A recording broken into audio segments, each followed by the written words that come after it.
Tu as beaucoup de visites sur ton site, mais tu ne convertis pas. C'est-à-dire que tu n'as pas de vente ou alors très peu de ventes, mais pas de quoi être rentable. Pourtant, tu as l'impression de bien faire les choses. Tu choisis un bon produit comme on te le montre sur YouTube ou dans des formations.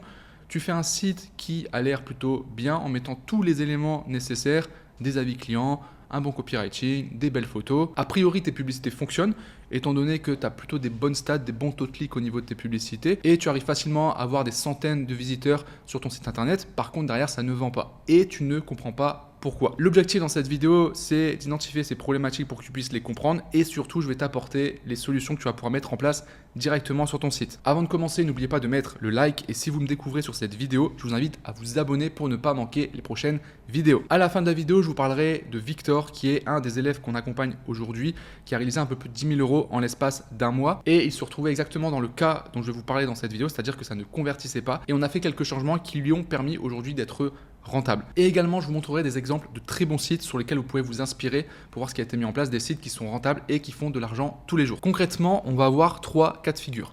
Le cas numéro 1, il est assez simple, c'est que vous allez avoir beaucoup de visites, mais vous n'allez pas avoir d'ajout au panier. Je vais appeler ça ATC pour Add to Cart. Vous n'en avez pas, voire très peu, en tout cas pas suffisamment par rapport au nombre de visites. Dans ce cas de figure, on a souvent un problème soit de confiance, soit d'offre, ou alors de clarté par rapport au produit, par rapport au copywriting, par rapport à ce qu'on met en avant au niveau du produit. Donc déjà au niveau de la confiance. Première chose, très basique, mais j'espère que vous le faites, les pages légales. Aujourd'hui, Shopify fournit des templates que vous pourrez utiliser pour les mentions légales, politique de retour, politique de confidentialité, CGV, etc. C'est important que vous ayez un statut, que vous soyez déclaré. Donc au minimum une auto-entreprise et vous mettez bien le numéro sirène de votre micro-entreprise dans les pages légales. Les processeurs de paiement comme Stripe, PayPal peuvent aller voir ces informations-là et peuvent vous pénaliser si ils voient que vous n'êtes pas en règle. Ensuite, évidemment, faites relire, s'il vous plaît, votre site, tout ce qui est faute d'orthographe, grammaire, etc. Ça ne doit pas exister. Si vous n'êtes pas bon, allez sur ChatGPT, d'accord, et vous faites relire. Vous envoyez votre texte à ChatGPT et vous lui dites corrige-moi les fautes. Le design va beaucoup jouer également. C'est-à-dire que si vous avez un site qui ressemble à tous les sites de drop que les gens ont déjà l'habitude de voir, ça risque de vous desservir parce que les gens ont l'habitude de voir ce genre de site, ils connaissent, il y a peut-être même des gens qui se sont déjà fait arnaquer sur ce genre de site. Donc ça fait une alerte dans leur cerveau et tout de suite, ils sont beaucoup moins confiants. Ça veut dire utiliser un autre thème Shopify qui est différent, que les gens n'utilisent pas ou très peu. C'est faire un design de page différent de ce qu'on peut voir habituellement en dropshipping. Prendre les photos des fournisseurs telles quelles, c'est bien, mais encore une fois, tout le monde fait ça. On a tous les mêmes type de photos, donc s'il vous plaît faites des retouches également au niveau de vos photos. Ensuite, vous devez apporter de la preuve sociale, des avis clients. Donc vous pouvez le faire avec des applications comme Loox, Okendo directement. Mettez des avis clients vidéo. Vous pouvez mettre aussi des preuves sociales du style vu dans tel magazine ou dans telle émission télé. Si votre produit effectivement il a été vu dans ces émissions ou dans les magazines, ne mentez pas là-dessus. Vous pouvez mettre aussi des preuves d'autorité. Donc en gros faire intervenir des experts qui parlent de votre produit. Ça peut être un docteur pour un produit de santé. Ça peut être des études scientifiques aussi, des études scientifiques qui vont donner des statistiques par rapport à l'utilisation de votre produit, à l'utilité, à la performance de votre produit, ce genre de choses, ça marche bien en général. Ensuite, n'oubliez pas d'ajouter une garantie. Alors soit vous faites une garantie classique, satisfait ou remboursé. Moi, ce que j'aime bien faire, c'est mettre une garantie, essayez-le gratuitement pendant X jours. Et également par rapport à la livraison, soyez clair dans vos délais de livraison. Il faut que ça soit une information qui soit visible. Au-delà de la confiance, ça peut être un problème de prix. Il faut bien comprendre un truc avec le prix, c'est que c'est jamais directement le prix le problème. Le problème, c'est toujours un rapport entre la valeur perçue du produit et le prix. La valeur perçue peut différer en fonction des types de personnes. Je vous donne un exemple tout bête. Est-ce que pour vous, une Ferrari à 300 000 €, c'est cher? Il y a des personnes qui vont dire oui, c'est cher, d'autres qui vont dire bah non, c'est pas cher. En fait, tout dépend de la valeur que vous attribuez à cette Ferrari. Si vous gagnez un SMIC par mois, forcément, il va falloir des dizaines d'années pour potentiellement pouvoir acheter cette voiture. Bah oui, évidemment, dans ma situation actuelle, une Ferrari comme ça, c'est super cher. Un gars qui est milliardaire, il va avoir un rapport différent. Il va pas forcément se dire c'est cher. Imaginons en plus qu'on rajoute une caractéristique à cette voiture qui fait qu'il n'y en a que 5 dans le monde.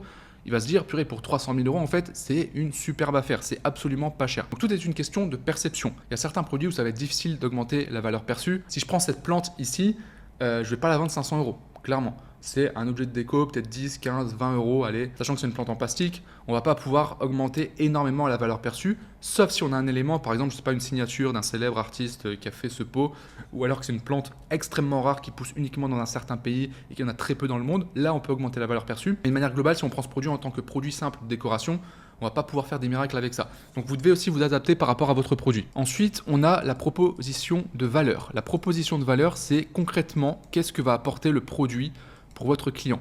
Des fois, c'est pas clair, on comprend pas trop. Ça arrive souvent avec des produits qui donnent plusieurs fonctionnalités. Des fois, on a tendance à vouloir mettre tous les arguments marketing sur ce produit. Une crème pour le visage, on va dire ça enlève l'acné, ça enlève les rougeurs, ça traite les rides, ça permet de ralentir le vieillissement de la peau, etc., etc. On peut mettre 10 000 arguments. Et en fait, quand on arrive sur le site, il y a trop d'éléments et c'est pas clair. Et en fait, c'est beaucoup mieux de cibler un seul angle marketing, un seul problème et dire par exemple cette crème, c'est une crème spécialement uniquement pour l'acné. Et la personne qui arrive, qui a vu la pub aussi avant, pour elle c'est clair, le message il est clair, elle comprend immédiatement la proposition de valeur qui est que ce produit va me permettre d'enlever de l'acné. Vous devez être capable en une phrase, en une ligne, de mettre en avant la promesse ou la proposition de valeur de votre produit.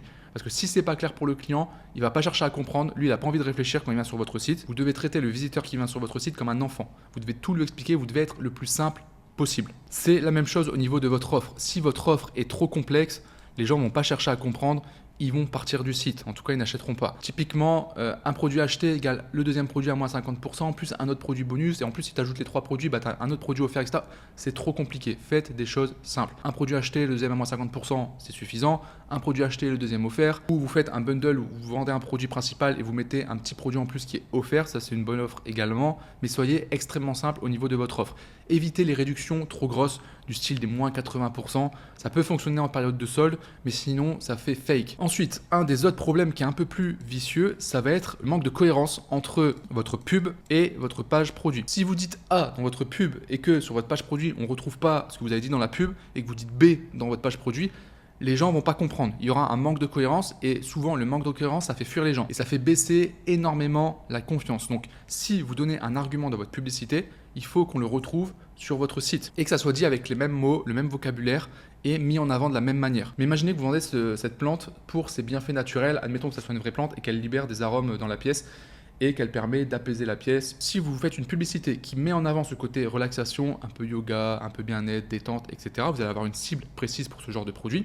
Mais que sur votre site, vous ne le mettez pas en avant, ou sur votre site, c'est juste une boutique de décoration et c'est juste une plante de décoration pour poser sur un bureau de travail, vous voyez qu'il y a un décalage entre les deux. Donc la personne qui va être intéressée, elle va voir votre pub, elle va certainement cliquer, parce qu'elle va dire tiens, ça m'intéresse, mais elle va arriver sur votre site, mais en fait sur votre site, il y aura cette incohérence qui fait que ce à quoi elle s'attendait à avoir avec ce produit, c'est pas du tout ce qui est mis sur votre site. Et à ce moment-là, elle va partir. Et ça, c'est problématique parce que vous vous dites, ah, ma pub, elle fonctionne, donc c'est-à-dire que le problème il est au niveau de mon site. En fait, encore une fois, c'est un lien entre les deux. Est-ce que votre site est cohérent avec votre publicité? Ensuite, ça peut être aussi un problème de copywriting. En gros, ça va être le contenu que vous allez mettre sur votre site qui n'est pas adapté à votre cible. Donc ça reprend un peu ce que j'ai mis juste avant. Il faut que les mots que vous employez, le vocabulaire, les photos également soient adaptés à votre cible. Vous vendez une ceinture pour les douleurs lombaires. Votre cible principale, ça va être les femmes de plus de 50 ans. Dans votre pub, visuellement, vous allez mettre des femmes de plus de 50 ans. Mais si sur votre site, on retrouve des photos de jeunes femmes de 20 à 30 ans qui portent le produit, il y a une incohérence, ça ne va pas parler à votre cible qui est les personnes de plus de 50 ans. Donc vous devez absolument adapter votre copywriting par rapport à ça.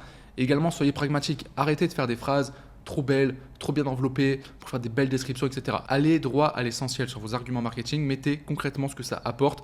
Ne faites pas des textes, des phrases trop longs, soyez simple. Privilégiez tout ce qui est visuel, des logos, des icônes, des images, avec un petit peu de texte. Mais ne faites pas des longs paragraphes de 5 à 10 lignes, vraiment, parce que les gens ne vont simplement pas le lire. Ce que vous pouvez faire pour garder cette cohérence, et si vous voulez tester différents angles marketing ou différentes cibles par rapport à votre produit, c'est que vous allez faire à chaque fois une pub égale un angle marketing, ou un argument, un bénéfice que vous allez mettre en avant, et vous allez l'envoyer sur une page produit qui est orientée uniquement sur cet argument marketing, sur ce bénéfice, en tout cas en priorité.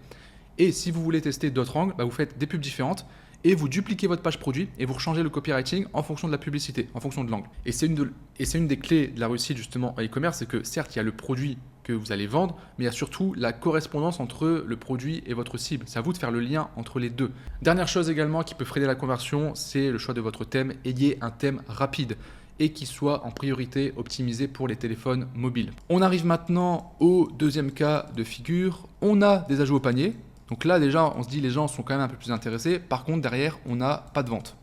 Ou alors très peu de vente, en tout cas pas assez pour être rentable. À ce niveau-là, ça peut être un problème d'offre. Votre offre n'est pas assez impactante. Alors, je vais dire offre / valeur, donc proposition de valeur, qui n'est pas assez forte. La douleur ou le problème que vous allez résoudre via votre produit, ou la valeur que vous allez apporter à votre client via votre produit n'est pas assez forte chez lui pour qu'il passe à l'action maintenant. Donc soit c'est lié directement au produit, soit c'est juste que vous n'avez pas réussi à lui montrer qu'il a besoin de votre produit maintenant et que c'est super important pour lui. Donc là, il va falloir retravailler votre copywriting, retravailler votre offre retravailler vos arguments marketing, peut-être vos photos pour mettre des éléments un peu plus en avant. Des fois, ça peut être un simple besoin d'éducation. Il faut éduquer plus le client sur le produit, donc expliquer pourquoi le produit c'est vraiment la solution pour lui, pourquoi ça fonctionne, pourquoi celui-ci et pas un autre. Ensuite, ça peut être tout simplement un manque d'urgence. Donc l'urgence, vous pouvez le travailler comme je l'ai dit par rapport à la proposition de valeur si vous arrivez à faire comprendre à la personne que le produit il le faut absolument maintenant. Ensuite, jouer sur des éléments d'urgence classiques, le stock illimité, produit en forte demande, en ce moment offre spéciale, réduction valable aujourd'hui, ce genre de choses. Ce que je vous conseille de faire également, c'est de gamifier votre panier.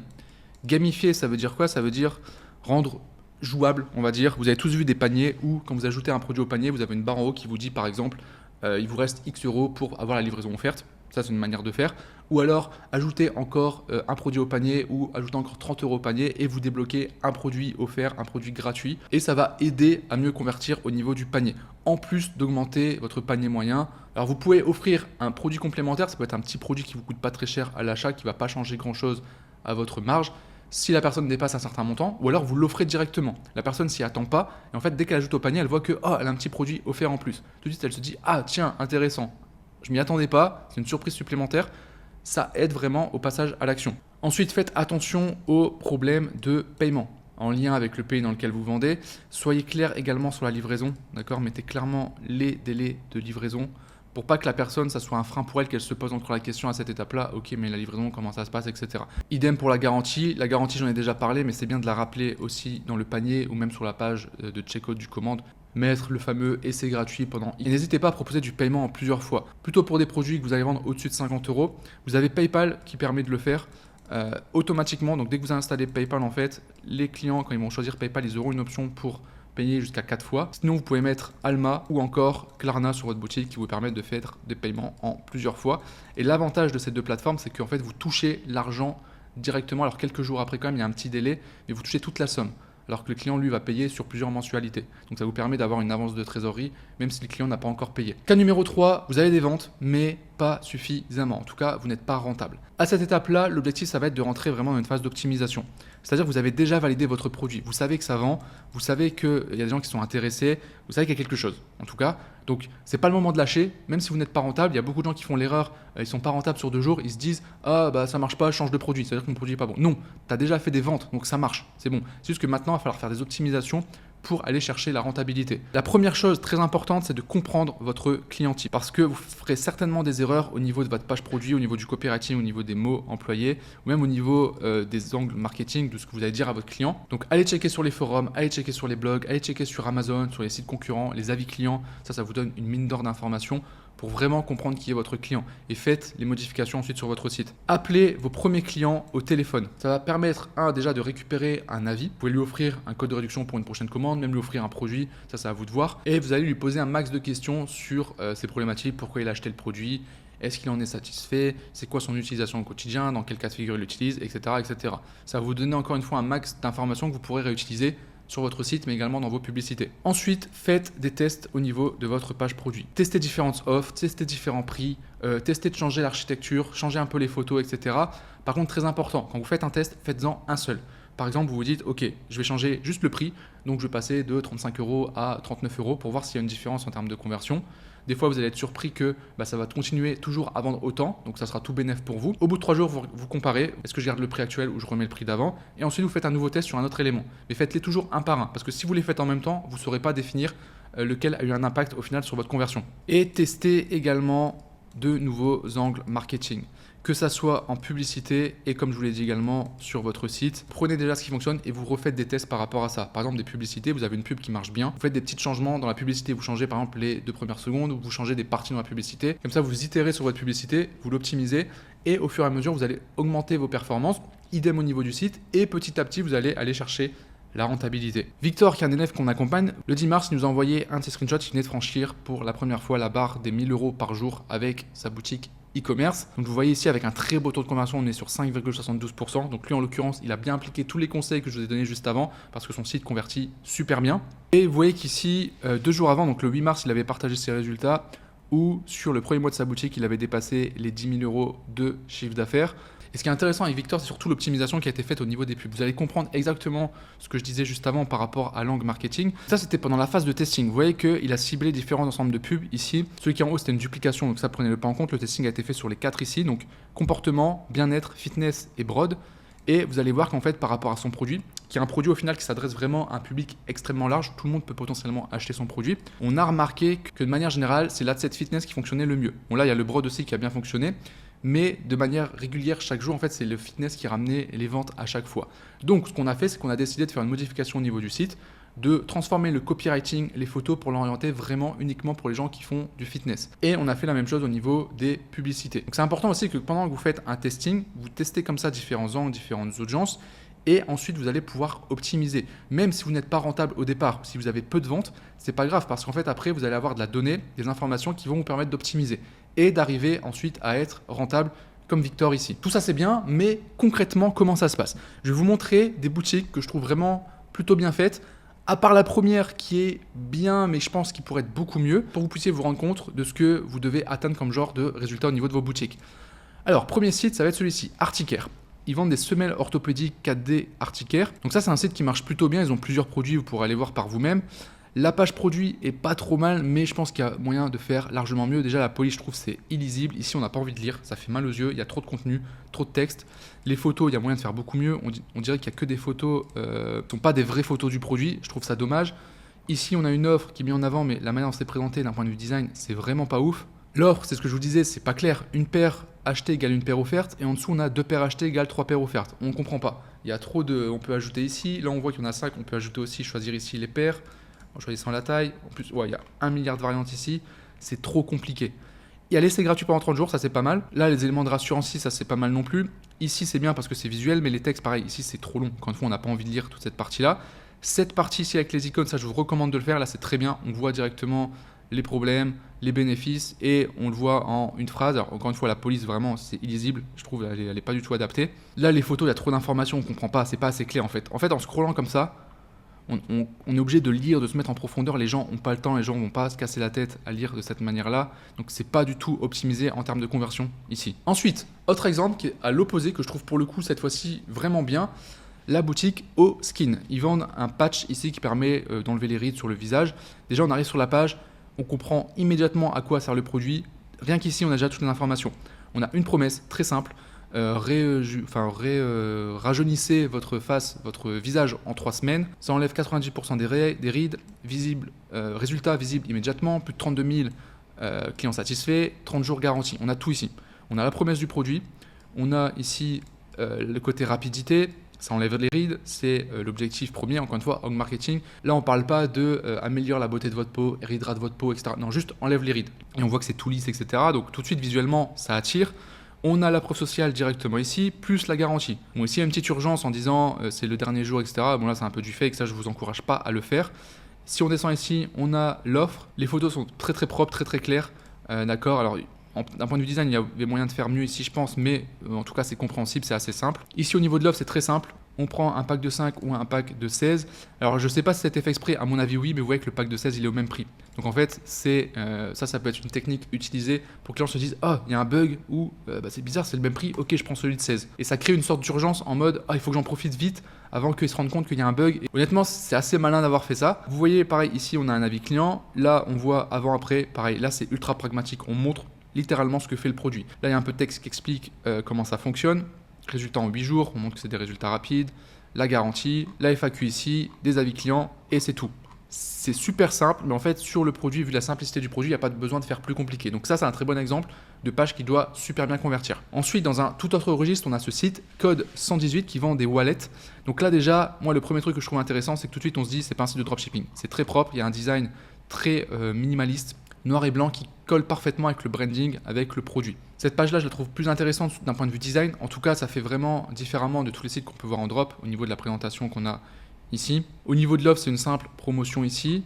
Comme ici, on est sur un site où il y a plusieurs produits, ils mettent ici différentes variantes. On montre que c'est customisable, modulaire ici, au niveau des couches qu'on peut ajouter par rapport au produit. Pareil, encore une fois, ouais, c'est très très simple. Une phrase, un GIF qui montre, on comprend tout de suite le produit en fait. Encore une fois, le mot-clé ici, c'est vraiment simplicité. C'est fait pour durer, on explique l'argument marketing ici, ultra low profile, RFID protection. Vous voyez à chaque fois un argument, une image, un argument, une image avec une phrase à chaque fois. Il n'y a pas besoin de faire plus, pas besoin de faire plus compliqué ici. Et les avis clients, voilà, aussi simple que ça. Autre site que je trouve vraiment bien travaillé également, là on est sur un site qui vend des produits d'acupression, notamment des tapis d'acupression, des coussins d'acupression. Eux pour le coup, vous voyez, ils ont rajouté beaucoup d'autorité ici avec les magazines, des stats ici avec une étude ici qui est justifiée. C'est ce que je disais tout à l'heure par rapport à l'autorité. Leur produit principal qui est ici, on va aller le voir justement. Les photos sont très très propres. Après le produit il est brandé, vous voyez il y a le logo ici, donc forcément ça fait aussi une différence. Alors c'est un site en allemand de base, c'est juste que là je suis sur une traduction en français. C'est pour ça que vous voyez ici des écritures en allemand. Là la page produit est un peu plus classique. Beaucoup de texte quand même pour le coup. Là je suis pas trop fan, j'aurais vu quelque chose de beaucoup plus visuel quand même. En tout cas sur la partie droite ici. Sur la partie en dessous vous allez voir c'est beaucoup mieux. Des photos des clients qui sont issus directement du Instagram. Donc là pareil de la preuve sociale. Une vidéo qui explique le produit. Très très visuel encore une fois au niveau des explications. Et là on a les produits complémentaires et ensuite les avis clients. Et enfin un dernier site que j'ai jugé très intéressant, c'est le site KeepLove. Donc là on est sur la page du produit principal, 29,90 €. Donc un pack, un kit, 2 kits achetés, le troisième offert, un kit acheté, le deuxième à moins 50%. Pareil au niveau de l'offre c'est assez simple, on comprend très facilement comment ça fonctionne. On le voit, ça change aussi au niveau des photos, ça permet de visualiser l'offre qu'on prend. Le produit est tellement simple, on comprend immédiatement le produit, il faudrait voir leur publicité, mais je pense que leur publicité explique très très bien la manière dont fonctionne le produit, que quand on arrive sur le site, il n'y a pas besoin de faire une page produit à rallonge. Les gens sont déjà convaincus quand ils arrivent en se disant tiens c'est intéressant, ils voient le prix, c'est cohérent par rapport à la valeur perçue du produit, boum, on achète. N'hésitez pas à me dire dans les commentaires ce que vous avez pensé de ces différents sites, pensé de cette vidéo, j'aimerais bien avoir votre retour là-dessus. Si vous souhaitez qu'on travaille avec vous sur votre business e-commerce, que vous avez déjà un business lancé et que vous souhaitez l'optimiser, l'améliorer, réussir à être rentable avec, ou alors que vous souhaitez juste lancer un business e-commerce, on propose un programme d'accompagnement qui s'appelle E-Com Master. Si vous voulez que mon équipe et moi-même, on vous accompagne dans le développement de votre business pour atteindre au minimum les 3 000 € de bénéfices nets mensuels en l'espace de 90 jours, je vous invite à réserver un appel. C'est le premier lien en description. C'est un appel 100% gratuit qui ne vous engage à rien. L'objectif, c'est de discuter un peu de vos objectifs, vos problématiques et voir comment nous, de notre côté, on peut vous aider. Sur ce, un grand merci à vous d'avoir regardé cette vidéo jusqu'au bout. Je vous souhaite une très très bonne journée et je vous dis à très bientôt. Ciao!